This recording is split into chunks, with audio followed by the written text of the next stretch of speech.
श्री प्रहलाद जी महाराज का प्रसंग आया कि हिरण्यकश्यप के यहाँ पुत्र प्रहलाद के रूप में जन्मे हैं। प्रहलाद जी महाराज अपनी मातृ गर्भ में ही भगवत भक्त बन चुके थे। इसी से ये बात सिद्ध होती है कि भैया भगवत भक्त बनने के लिए जरूरी नहीं है कि आप जन्म लेंगे उसके बाद जैसा देखेंगे वैसी भक्ति आपके चित्त में आएगी। पर यह बात निश्चित है कि हाँ, मातृ गर्भ में जब है उस समय यदि माँ ने प्रयास किया तो वो बालक जन्म लेकर के भगवत भक्त बन सकता है। ये बात बिल्कुल निश्चित है। शास्त्रों में इसका कई बार प्रमाण दिया गया कि जब मां गर्भवती हो उस समय यदि भगवत कथा और भगवत सेवा का लालन पालन वो अपने जीवन में करे तो गर्भ के गर्भस्थ शिशु पर उसका प्रभाव होता है। और वही प्रभाव देखने को मिला हिरण्यकश्यप के यहाँ पर। कयाधु जब गर्भवती थी, हिरण्यकश्यप तब तपस्या के लिए गए हुए थे और उसी बीच नारद जी महाराज ने आकर के कयाधु को भक्ति भागवत की कथा सुनाई और उसी का परिणाम ऐसा हुआ कि कयाधु के गर्भ से साक्षात भक्त प्रहलाद का प्रादुर्भाव हुआ। बोलो प्रहलाद जी महाराज की जय। हम अपनी कथा में बहुत कहते हैं इस बात को कि बालक का जन्म लेने के बाद उसको आप सुधारने का प्रयास करोगे, 90% ऐसा नहीं है कि वो जैसा आप चाहो वैसा बन जाएगा। पर बालक जब माँ के गर्भ में आ जाए तब से लेके जन्म तक माँ जैसा स्वभाव विचार, जैसा सोचेगी, जैसा व्यवहार करेगी, जो उसके मन में आएगा उन सब से उस बालक का निर्माण हो जाएगा। तो इसलिए 9 महीने पर्यंत बालक, अब भागवत में कितनी बार आता है कंस का प्रादुर्भाव कैसे हो गया? बोले द्रुमिल नाम के राक्षस की दृष्टि पड़ गई थी कंस की माता जी के ऊपर।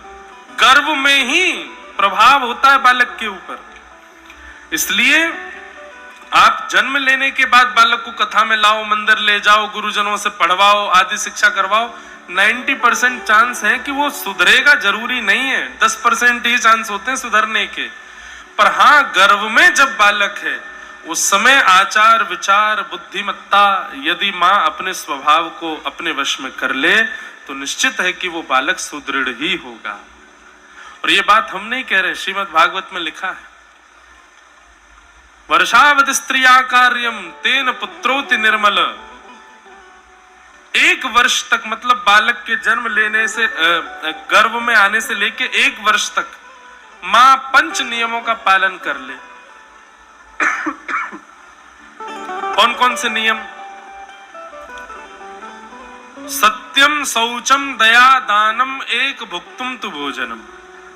सत्य बोले, पवित्रता का ध्यान रखे, दया करे सब पर, दानम नित्य दान करे। जब तक बालक जन्म ला ले कोई ना कोई वस्तु का दान नित्य करे। और अंतिम एक भुक्तुम तो भोजनम, ज्यादा भोजन एक ही बार करे, अधिकतर समय पर भगवत प्रसाद का फलाहारी करे। ये 5 नियमों का पालन और बुद्धि की पवित्रता सत्संग यदि मां 9 महीने तक करे तो प्रहलाद ही जन्म लेगा, चाहे हिरण्यकश्यप का कुल क्यों ना हो। प्रहलाद जी महाराज का जन्म हुआ। हिरण्यकश्यप ब्रह्मा जी से वरदान लेकर के लौट करके आए। प्रहलाद में भक्ति का गुण देख करके हिरण्यकश्यप को क्रोध आ गया। अपने सैनिकों से आज्ञा कर दी, जाओ इसको मार दो, कैसे भी इसको मृतक देखना चाहता हूं। अनेक प्रयास करने पर भी प्रहलाद जी का कोई बाल बांका नहीं कर पाया। एक दिन प्रहलाद जी कीर्तन कर रहे थे, हिरण्यकश्यप को क्रोध आया, जाकर के प्रहलाद जी से ही लड़ने लगा। कहाँ है तेरा हरि बता, पहले उसको मारूंगा फिर तुझे मारूं। प्रहलाद जी महाराज बोले, खम्बायु यज्ञम सलिलम महिम च ज्योतिम से सत्वानि दृशो दुमादीन। पिताजी, हरि कहाँ है ऐसा मत पूछिए, आप ये पूछिए हरि कहाँ नहीं है। वो सर्वत्र है,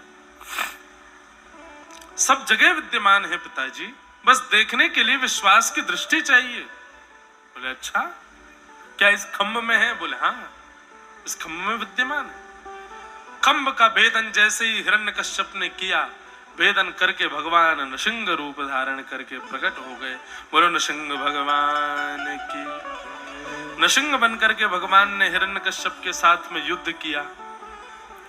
सायंकालीन समय होते ही नृसिंह भगवान ने हिरण्यकश्यप के सारे वरदानों को पूर्ण करते हुए उसका वध कर दिया। प्रहलाद जी के प्रेम के भाव के फलस्वरूप भगवान का प्रादुर्भाव हुआ, लेकिन ठाकुर जी का क्रोध वश में नहीं आ रहा है। सबने आकर के ठाकुर जी को शांत करने का प्रयास किया, पर ठाकुर जी शांत नहीं हुए। तो ब्रह्मा जी ने प्रहलाद जी से कहा, बोले प्रहलाद तुम स्तुति गाओ ठाकुर जी की। तब प्रहलाद जी ने भगवान की स्तुति गाई है कि ब्रह्मादय सुरगुणा मुनयोथ सिद्धा सत्वैकतानमतयो वचसां प्रवाहे नाराधितुं पुरगुणैरधुनापि विप्रो किं तोष्टुमर्हति समे हरिरुग्र जाते। हे ठाकुर जी, मेरे पास इतनी अच्छी वाणी नहीं कि मैं आपको रिझा सकूं अपनी वाणी से। वाणी की क्या चले, मेरे पास कुछ भी ऐसा नहीं है जिससे मैं आपको रिझा सकूं। एक राक्षस का बेटा हूं, आपसे बैर करने वाले एक आपके शत्रु का पुत्र हूं। मैं तो आपको छूने के योग्य भी नहीं हूं। मेरी जाति भी अच्छी नहीं, राक्षस कुल में हूं। मेरा रूप सौंदर्य भी अच्छा नहीं, मेरे पास वाणी भी अच्छी नहीं, मेरे पास व्यवस्थाएं भी नहीं, मेरे घर की एक सामग्री ऐसी नहीं जिसको मैं आपको पधरा सकूं, क्योंकि सब अपवित्र है। मेरे पास कुछ भी ऐसा नहीं है जिससे मैं आपको रिझा सकूं नाथ। बस एक बात है, क्या? विश्वास। मेरे पास एक वस्तु ऐसी है जिसके बल पर मैं आपको भजता हूं, विश्वास। मेरे यहाँ का भोजन पवित्र नहीं, मेरे यहाँ का जल पवित्र नहीं, मेरा तन पवित्र नहीं, मेरे परिवार के लोग पवित्र नहीं, मेरे घर की एक भी वस्तु पवित्र नहीं, आपके लिए कुछ भी नहीं है नाथ। मेरी वाणी पवित्र नहीं, मेरे विचार पवित्र नहीं, मेरे शब्द पवित्र नहीं। केवल एक वस्तु पवित्र है, आपकी भक्ति के प्रति जो मेरा विश्वास है, वो मेरे अंदर पवित्र है। मुझे विश्वास था कि आप आओगे। क्यों था? क्योंकि गजयूथ पारी। किसी ने कहा, प्रहलाद जब तुम जानते हो कि तुम किसी भी प्रकार से ठाकुर जी के योग्य नहीं हो, तो क्यों भजा ठाकुर जी को? लोग पहले ही सरेंडर कर देते हैं कि जब हम पे व्यवस्था ही नहीं है तो हम कैसे कर सकते हैं, लेकिन व्यवस्था ना होने पर भी तुमने क्यों भजा? तब प्रहलाद कहते हैं, गजयूथ पारी। क्योंकि मैंने कहीं कथा में सुना था कि ठाकुर जी आपको तो उसकी भक्ति ने भी प्रसन्न कर दिया जो इंसान भी नहीं था, गजेंद्र। मैं जब ये विचार करता हूं कि मैं हिरण्यकश्यप का पुत्र हूं, मैं राक्षस कुल में जन्मा हूं, मेरे यहाँ कुछ भी पवित्र नहीं है, तो ये सब सोच के मेरे अंदर भी अविश्वास आता है। परंतु जब मैं सोचता हूं कि आप तो उस हाथी की रक्षा करने गए थे जो नहाता भी नहीं है, जो मानव भी नहीं है, तो ठाकुर जी मुझ पर कृपा नहीं करेंगे? बस उस भाव को याद करके मैंने विश्वास प्रकट किया, आपको पुकारा और आप आ गए नाथ। बड़ी कृपा आपने की, केवल विश्वास है मेरे पास आपको अर्पित करने के लिए। नाथ, आपने बहुत अनुग्रह किया, मैं आपके चरणों में प्रणाम करता हूं। ठाकुर जी ने जैसे प्रहलाद जी की स्तुति सुनी, तुरंत अपनी गोद में बैठा लिया। और एक बहुत सुंदर श्लोक है, यस्मात् प्रिया प्रिय वियोग संयोग जन्म शोकाग्निना सकल योनिषु दह्यमान दुःखौषधं तदपि दुःखमदद्याहं भूमन् भ्रमामि वद मे तव दासयो। ये प्रसंग कहने में मुझको इतना सुख मिलता है। 4.5-5 वर्ष की आयु है ध्रुव जी, प्रहलाद जी की, और प्रहलाद जी भगवान से क्या कह रहे हैं? भगवान ने उठा के गोद में बैठा लिया।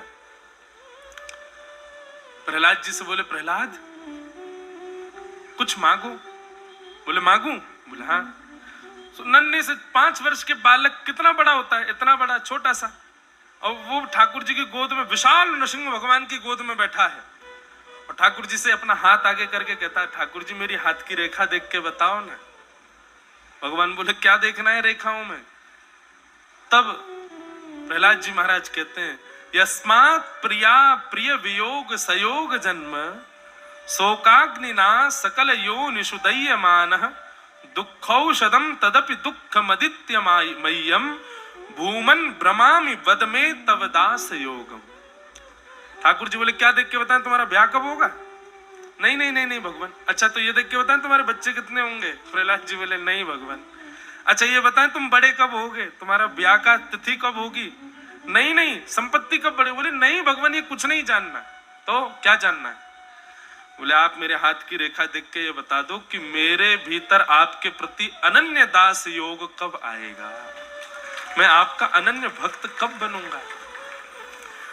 बात ये इसलिए कहने की है, ध्रुव जी महाराज कहीं और ये बात कहते, प्रहलाद जी कहीं और ये बात कहते, समझ में आता। प्रहलाद जी भगवान की गोद में बैठे हैं और भगवान की गोद में बैठ करके भगवान से ही पूछ रहे हैं कि मैं आपका भक्त कब बनूंगा।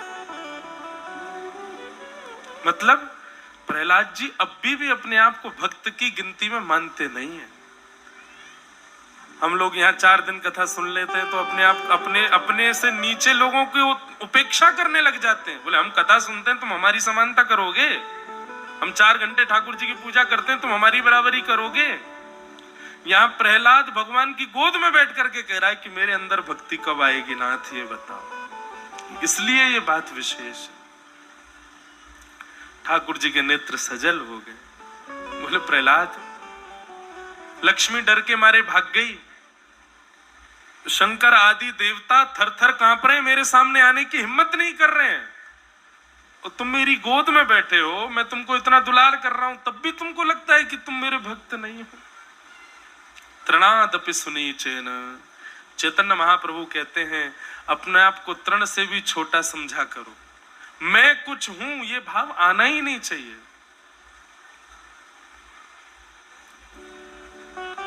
भगवान कहते हैं, बहुत वार्ताएं हुई नरसिंह भगवान और ठाकुर प्रहलाद के बीच में। भगवान कहते हैं प्रहलाद तुमको मेरे मुख से डर नहीं लगता, मेरा इतना विशाल विकराल नरसिंह रूप है, तुमको डर नहीं लगता? प्रहलाद जी महाराज बोले भगवान मैंने पहले से ही सोच रखा था कि जब आप आओगे ना तो सबसे पहले आपके चरण देखूंगा, फिर आपके घुटने देखूंगा, फिर आपके कटी भाग देखूंगा, फिर आपका वक्ष देखूंगा, फिर गला देखूंगा, अंत में आपका मुख देखूंगा।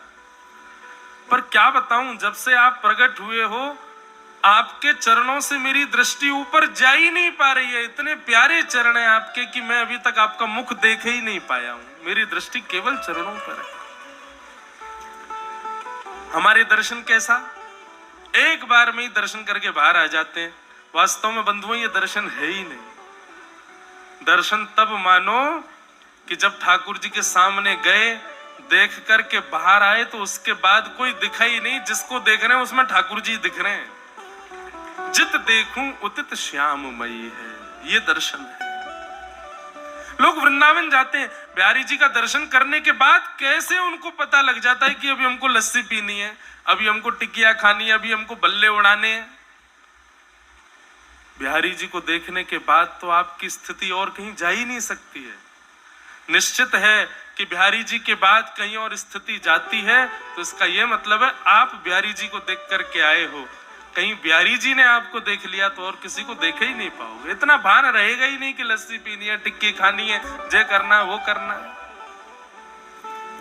प्रहलाद जी महाराज इस प्रकार भगवान की भक्ति में आनंदित हुए। अन्य अन्य भाव प्रहलाद जी के हुए। आगे भगवान कृपा करके वहां से प्रस्थान कर गए।